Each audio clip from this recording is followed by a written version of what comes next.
Hörmətli tamaşaçılar, Qərbi Azərbaycana doğru verilişində sizləri xoş gördük. Xatırlayırsınızsa, keçən dəfə biz Ermənistan və Avropa Birliyi arasında imzalanan sənəddən danışdıq, onun kontentindən danışdıq və bu kontentin nə qədər sülhə xidmət edib etməyəcəyindən danışdıq. Müsahibimiz Azərbaycan Respublikası Milli Məclisinin deputatı Azay müəllim Quliyev idi. Mən sizə söz vermişdim ki, növbəti efirimizdə yenə görüşəcəyik. Çünki bu həssas məsələdir. Çünki Azərbaycan Respublikasının Xaricilər Nazirliyi bu sənədin mətninə etiraz edibdir. Ona görə bu sənəd ətrafında daha geniş danışmağa lüzum bildik ki, həm Ermənistana səsimiz çatsın ki, əgər doğrudan da yolumuz sülh yoludursa, belə məsələlərdə diqqət etməlidir. Həm də Azərbaycan ictimaiyyətinə məsələnin mahiyyəti bəlli olsun ki, söhbət nədən gedir. Azər müəllim, xoş gəlmişsiniz. Xoş gördük müəllim. Dərhal keçək mövzumuza. Buyurun. Sizcə, Avropa Birliyi ilə Ermənistan arasında imzalanan bu sənədin mətninin hazırlanmasında və bu şəkildə qərəzli mətnin hazırlanmasında ya da biraz da belə bir metafora eləyək, biz vaxt verdiyik Kəlbəcərdən 20 günə çıxın, Ağdamdan 30 günə çıxın, həmən dövrdə minalar döşədilər ermənilər ərazimizə. Bugün də insanlarımız ölür.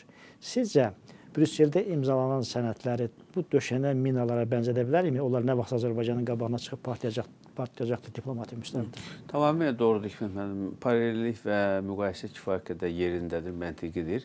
Çünki Avropa İttifaqının bu fəaliyyətindən, ümumiyyətlə Ermənistanla bu münasibətdən biz baxsaq, görürük ki, bu yaxın zamanlar üçün hesablanmış bir strategiyadır. Zaten onun müddət də 7 ildir. Düşünün, 7 ilə istiqamətlənmiş, 7 müddətində müəyyən edilmiş əməkdaşlıqdan söhbət gedir. Və bu da gələcəkdə bir mina rolunu oynayır, patlamamış mina rolunu oynamağı hədəfləyiblər. Niyə? Çünki bilirsiniz, bu cür müddəalara qoymaqla, yəni Ermənistandan güya Dağlıq Qarabağ var, Dağlıq Qarabağdan köçkünlər var, aha, gələcəkdə buna istinadlar olunsun ki, baxın, vaxtilə Ermənistanla Avropa İttifaqı arasında bu sənəd imzalanıbdır, beynəlxalq statusu var və burada bu məsələ var. Gəlin, deyək biz, ATƏT Parlament Assambleyasının, nə bilim, Euronest Parlament Assambleyasının, Avropa Şurası Parlament Assambleyasının sənədlərinə də adekvat olaraq bu cür cümlələri, bu cür ifadələri salaq.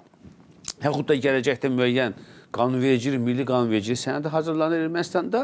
Məhz həmin sənəddə Avropa İttifaqından Ermənistan arasında qəbul olunmuş beynəlxalq sənədə istinad olunur. Baxın görün, nə qədər rıçaqlar, nə qədər bunun üçün deməli, istinadlar üçün potensial baza hazırlanır. Digər məsələlərdə bu aid olaraq. İndi bəzən bizim ekspertlər, bizim o analitikdə sual verirlər, onların fikirlərinə baxırsa, burada məsələni Avropa İttifaqını daha çox dəyərləndirirlər. Bəli, doğrudan Avropa İttifaqını biz burada qınayırıq, qınamalıyıq. Çünki Avropa İttifaqı ilə Azərbaycan arasındakı münasibətlər və onun ruhu bugünkü o keçmiş narrativlərin orada qeyd olunmasına ziddiyyət təşkildir.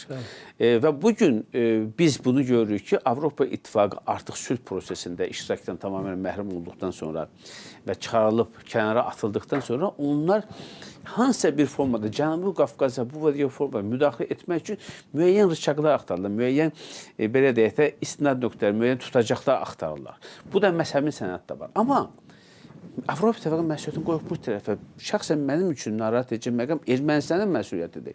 Axı Ermənistan özünün sülh güvəçini kimi təqdim edir. Axı biz doğrudan səmimi olaraq Ermənistanın sülhü, yol açırıq. Bəli, münasibətləri qurmaq istəyirik. İstəyirik ondan doğrudan da Cənubi Qafqazdan nəhayət sülh gəlsin. Biz axı istəyirik ki, Ermənistan bugünkü deməli Azərbaycanın bu xoş niyyətindən faydalansın və nəhayət bu düşmənçilə son qoyulsun. Əgər ermənilər bunu bilə-bilə, baxın, Ermənistan Xarici İşlər Naziri gedib orada bu sənədə imza atır. Həmin o müzakirədə iştirak edir. Bilə-bilə bunu bura əlavə edirsə, demək, səmimi deyirlər. Səmimi deyirlər. Azay müəllim, başqa bir sualım var. Biraz bu ritorikanı yumşaldaq. Haqlı sözü deyirik, hüquqa əsaslanan sözü deyirik. Amma mən istəyirəm, bir də tutaq ki, Ermənistana şans verilsə, doğrudan mı sülh istəyirsə, bir test eləmək üçün. Sizə bir sual vermək istəyirəm. Baxın, keçən verilişlərimizin birində siz vurguladınız ki, Azərbaycan prezidenti xüsusi səlahiyyətli nümayəndə təyin elədi. Azərbaycanda yaşayan, Qarabağda yaşayan ermənilərlə danışıqlar aparsın, onların Azərbaycana qazandırılması və onların yenidən Azərbaycan vətəndaşı olmasıyla bağlı izah edici işlər aparılsın. Vətəndaş olmaq nə deməkdir? vətəndaşın vəzifələri nədir, öhdəçiliyi nədir? Hətta Yevlax şəhərində belə bir görüş də keçirildi. Ondan başqa da qiyabi xeyli sayədə dialoqlar oldu.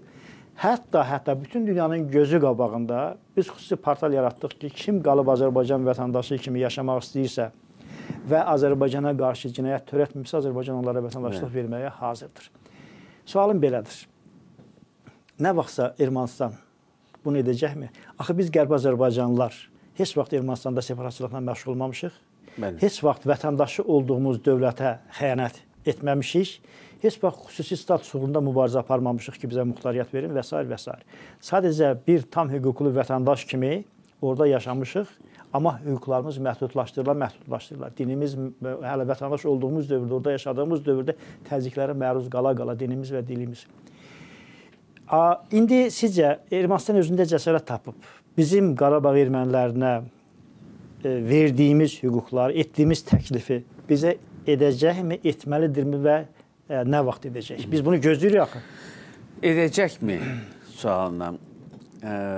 Bütün tarixi hadisələri, keçmişdə baş verənləri biz təhlil etsək, belə bir qənaətə gələrək ki, xeyr, etməyəcək. Edə bilərmi? Bəli, edə bilər. Necə edə bilər? Yenə də tarixi hadisələri biz qiymətləndirsə, dəyərləndirsə, baş verən hadisələri, indiyə qədər gələn nöqtəni və indiyə qədər gələn bu qət edən məsafəni biz təhlil etsə, görək ki, bəli, edə bilər və etməlidir. Çünki burada artıq Azərbaycan faktoru, güc faktoru rol oynayır. Bunun üçün bilirsiniz, əlbəttə biz qeyd etmişik, Cənab Prezident qeyd edib ki, biz Qərbi Azərbaycana tankla, topla yox, avtomobillə qayıtmaq istəyirik. Yəni sülh miqyasına qayıtmaq istəyirik.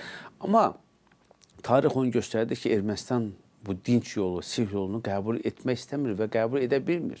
Yəni həmin Paşinyan da 2020-ci ilin mayında deyirdi ki, 2009-cu mayın səhv etməmsə, getdi Şuşada və qeyd etdi ki, Qarabağ Ermənistandır. Yəni həmin adam idi, birdən-birə gəldi, dəmir yumruq öz sözünü deyəndən sonra dedi Qarabağ Azərbaycandır. Mən indi siz bu beynəlxalq siyasəti çox dərindən bilən bizim hörmət həmkarlarımızdansınız. Siz bilirsiniz ki, beynəlxalq konjunktura, beynəlxalq siyasətdə konjunktura çox tez-tez dəyişə bilir. Yəni, düşünürəm ki, gələcəkdə elə bir hadisələr, elə bir proses baş verə bilər ki, əgər Ermənistan bunu öz, necə deyərlər, xoşu ilə, özünün beynəlxalq konvensiyalardan qaynaqlanan öhdəliklər çərçivəsində yerinə yetirməzsə, müəyyən beynəlxalq konjunktura çərçivəsində Ermənistan buna məcbur edilə bilər. Təbii ki, bu yol mütləq deyil ki, hərbi yolun olsun. Bu yol müəyyən beynəlxalq instrumentlərin tətbiqi ilə, müəyyən beynəlxalq hüquq normalarının necə deyərlər, işə salınmasına ola bilər və Ermənistan bunu etməlidir. Məncə də etməlidir. Amma könüllü şəkildə etməyəcək, bundan şübhəmiz yoxdur. Çox doğru deyirsiniz. Biz ümid edək ki, könüllü şəkildə də edəcəkdir. Amma belə beynəlxalq təcrübə də var da. Məsələn, bilirsiniz ki, biz həm də 48-53-cü illərdə Sovet Stalin deportasiyasına məruz qalmışıq. Ermənistandan deportasiya edilmişik. Bax, digər Sovet xalqları hansı ki, Stalin dövrünə deportasiya edilmişdi, onlara bəraət verildi. Ondan sonra məcburi etnik təmizləmə və beynəlxalq konvensiyalarda qaçqınların statusundan bağlı, onların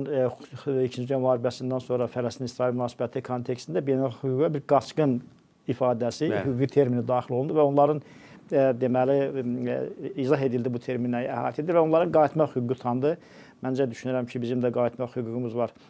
Ona görə də hörmətli Azərbaycan, mən düşünürəm ki, ermənilərin Azərbaycan vətəndaşı olması üçün bizim onlara təklif etdiklərimizi daha doğrusu və Qarabağda yaşayan ermənilərin bunu qəbul etmədiklərini xatirimizdə tutaraq biz müraciət edirik. Siz də Ermənistan hakimiyyəti, hökuməti Azərbaycan kimi davranın.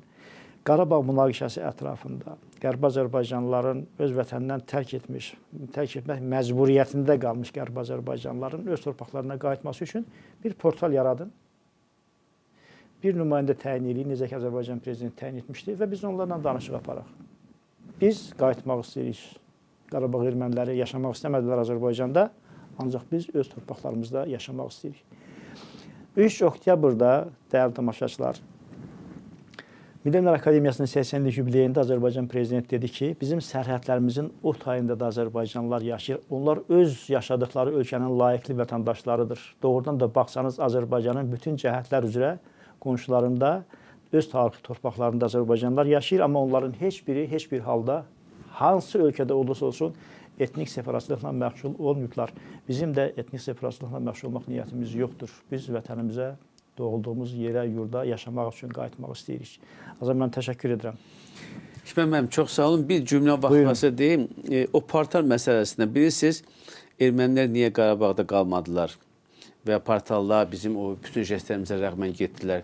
Niyə belə bir portal imkan yaradırsa, Azərbaycanlılar Qərbi Azərbaycana qayıdar? Səbəb birdir. Çünki Qərbi Azərbaycanlılar özünün tarixi dədə-baba torpaqlarına qayıdacaqlar. Amma Qarabağdakı olan ermənilər köçəri olduqlarına görə, süni şəkildə bura gətirdikdə görə bu torpaqdan onlar heç nə bağlanmır. Onlar heç və müraciət edib burada qalmayacaqlar. O baxımdan da əgər belə bir şey başlayırsa, Azərbaycanlı böyük məmnuniyyətlə qayıdıb öz torpaqlarına sahib çıxacaqlar. Çox təşəkkür edirəm. Ümid edirik ki, qayıdacağıq. Belə, dəyərli tamaşaçılar, növbəti efir saatımız da başa çatdı. Sağ olun, gələn görüşlərə dək.